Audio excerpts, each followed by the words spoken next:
कहने को तो बेचारी कोमल की जरा भी नहीं चलती थी। कोमल कुछ भी कहती तो उसकी नंद उसकी बातों को नजरअंदाज करके उसकी बातों को अक्सर काट दिया करती और अपने मन की ही चलाती। ऐसे ही एक दिन, वो मेरे भतीजे की शादी है, मुझे समझ में नहीं आ रहा कि मैं उसे शादी में क्या दूं, और मैं खाली हाथ अपनी माँ के भी नहीं जा सकती। आपका मायका तो बहुत बड़ा है, मेरी मानो तो किसी के लिए कुछ भी मत लेकर जा, बस जिसकी शादी है उसके लिए कुछ सोने का बनवा लीजिए और कुछ पैसे दे देना।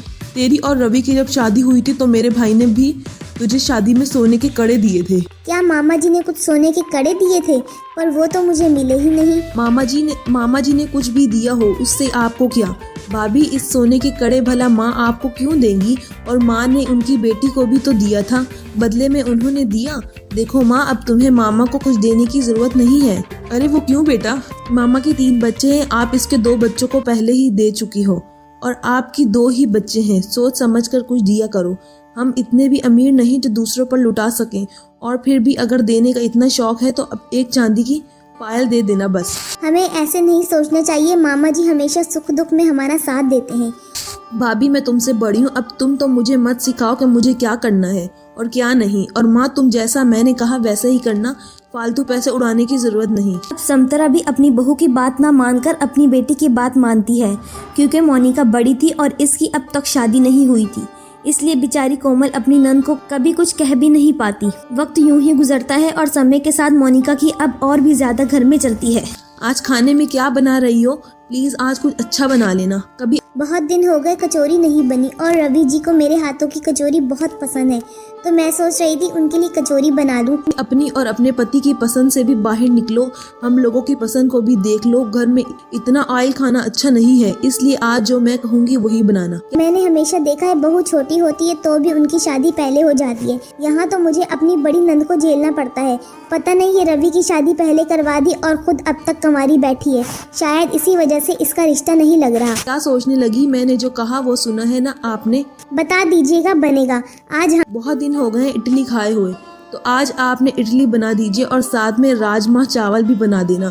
तो के साथ साथ कोमल अपनी नंद से परेशान हो जाती है, क्योंकि मोनिका बहुत ज्यादा रोमांटिक और इरिटेटिंग होती जा रही थी। इसलिए अब कोमल अपनी नंद को बर्दाश्त नहीं कर पा रही थी। एक दिन वो रवि से कहती है, इतना रवि जी आपको और आपके घर वालों को दिखाई नहीं देता? जवान बेटी घर में बैठी है, आखिर आप लोग दीदी की शादी कब करवाएंगे? जब वो बूढ़ी हो जाएगी। अरे लड़कियों की क्या उम्र नहीं निकलती? अरे क्या हुआ, तुम इतनी नाराज क्यों हो रही हो? क्या हुआ, आप जानती नहीं हो कि अपनी बहन को इस घर में दीदी की ही चलती है। मैं जो कहती हूँ दीदी ठीक उसका उल्टा करती है। पता नहीं मेरे साथ वो ऐसा क्यों करती है।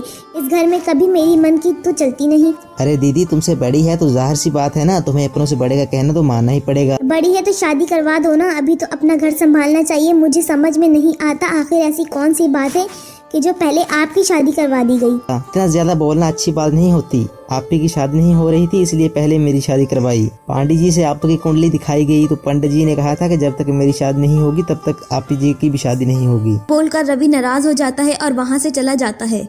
बोलने को तो कोमल के पास बहुत कुछ था, पर वो खुद चुप रहती है। अब ऐसे ही कुछ दिन और बीत जाते हैं और एक दिन जब घर में साड़ी वाला आता है तो कोमल अपने लिए एक साड़ी पसंद करती है। माँ जी मुझे ये साड़ी पसंद है, शादी में मैं यही साड़ी पहनूंगी, मुझ पर अच्छी लगेगी।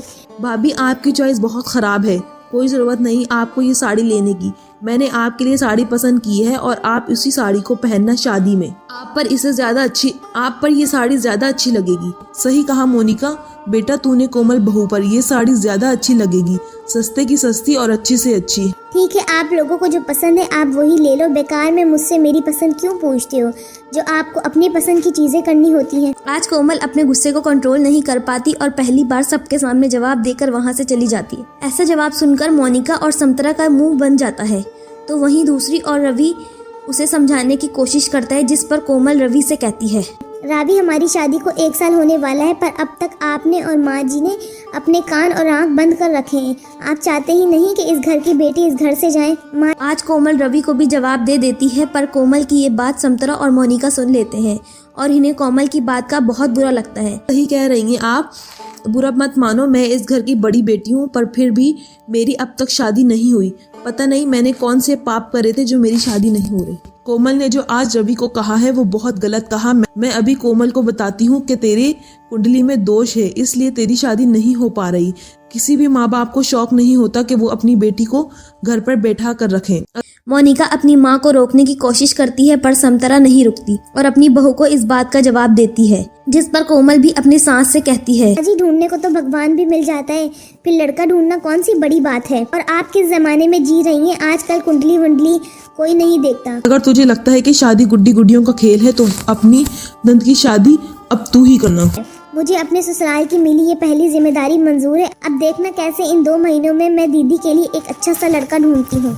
कोमल को इसके ससुराल में पहली बार कोई जिम्मेदारी मिली थी। इस बात से कोमल बहुत खुश थी और वो अपनी जिम्मेदारी को बखूबी निभाती है और 2 महीनों के अंदर मोनिका के लिए बहुत अच्छा लड़का देखती है और बहुत जल्द नन की शादी भी करवा देती है, जिसके बाद इसके ससुराल में सब इसकी बातें सुनते हैं और घर में उसी की चलती